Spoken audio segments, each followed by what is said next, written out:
اعوذ بالله من الشیطان اللعین الرجیم. بسم الله الرحمن الرحیم. امروز بسیار اهم موضوع که جوانهای زمو در تعداد زیاد مبتلا هست و در از چیزی بسیار خطرناک گرفتار است، بلکه امروز دنیا در از چیز گرفتار است او ویدیو گیمز است، یا در موبایل گیمز بگیر یا مختلف اقسامی گیمز اگر بگیری و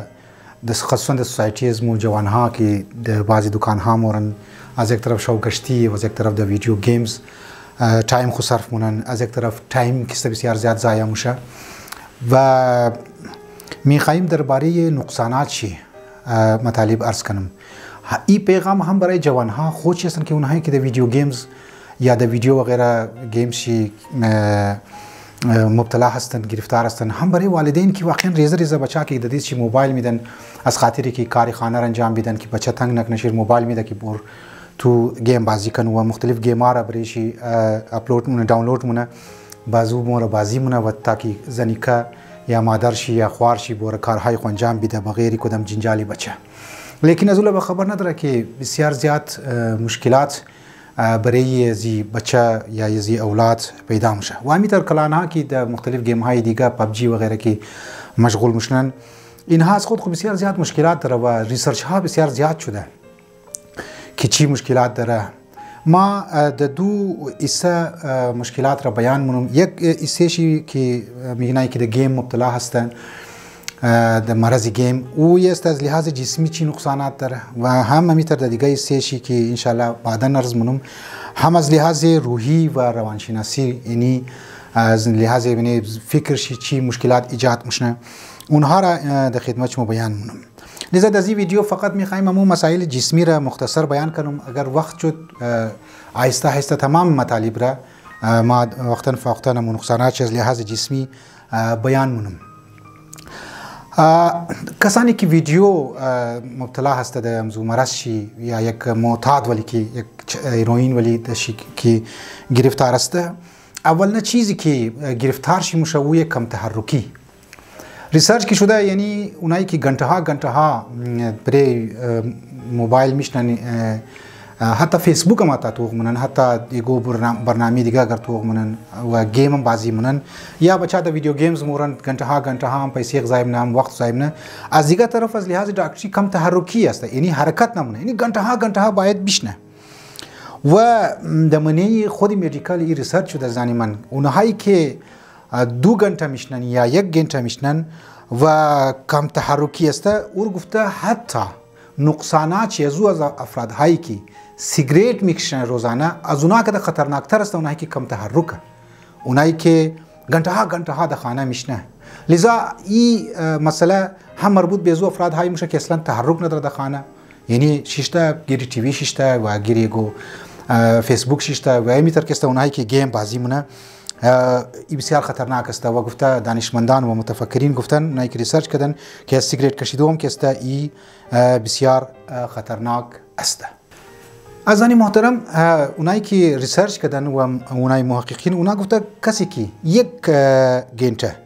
بدون تحرک بشنه، یعنی دیده بعضی ها که است میشنه گنته ها پیش تیوی میشنه، فقط گفته 1 گنته بشنه، امی 1 گنته بغیر تحرک بغیر کدام حرکت ای 2 گنته از عمر انسان را کسته کم مونه. یعنی شما حساب بزنین اگر 30 سال 40 سال 50 سال کسته زندگی کنه و از منی ده 50 سال هزارها گنته ها را اگر نوٹ کنی د منیزی اگر هر 1 گنته را حساب کنی که او میشنه بغیر کدام تحرک بغیر کدام ورزش و بغیر کدام حرکت از عمرش 2 گنته کسته کم میشنه. از اون طرف اونهایی که واقعا کم تحرک هستن، ورزش نمونن یا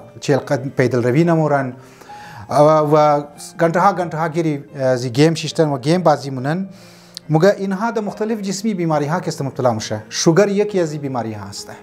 مونان که مخری مو که غذاها مخری خب از اون طرف میگن که چقدر چربی کلسترول وغیره است. از اون هم که بای بس دوباره کدی گیم خود خو وقت گذاری کنی در یک جای بشنی حتما انسان شوگر میشنه.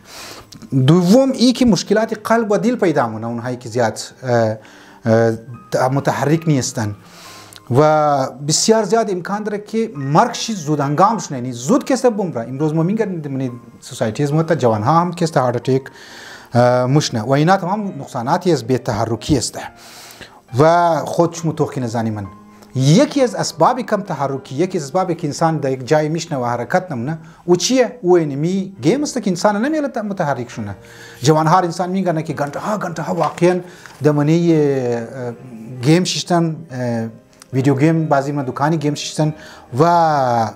وقتو که ضایع مونه از یک طرف و از دیگه طرف جسم شی که نقصانات پیدا مونه. مازی بعد انشالله اگر شد وقت مگم اونهایی که متحرک نیستن اختلالات خواب برش پیدا میشه، اونهای دیسک گردن پیدا مونه، دیسک کمر پیدا مونه و دیگه بیماری هایی که مربوط به جسم انسان است اونها رو پیدا مونه. لذا به طور کلی انسانی که گیم بازی مونه و در مرض گیم مبتلا میشه ای چون که متحرک نیست شیشته گنته ها شیشته ریسرچ شده، نه اسلام ریسرچ کرده نه ما ریسرچ کردم. ایرا خود همون متفکرینی که مغربی ممالک خودش ویدیو گیم را دمنه دنیا انداخته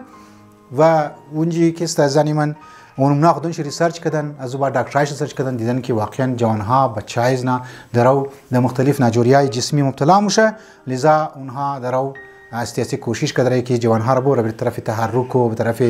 ورزش و طرف از بد جسمانی ورزش طرف از نام بره. پروردگار عالم والدین را که توفیق بده که طرف اولادهای خود توجه بده و میتر خود جوانها طرف از این نقصاناتی که بسیار مختصر در خدمت شما گفتم طرف از این چیزام که توجه میدن. و السلام علیکم و رحمت الله و برکاته.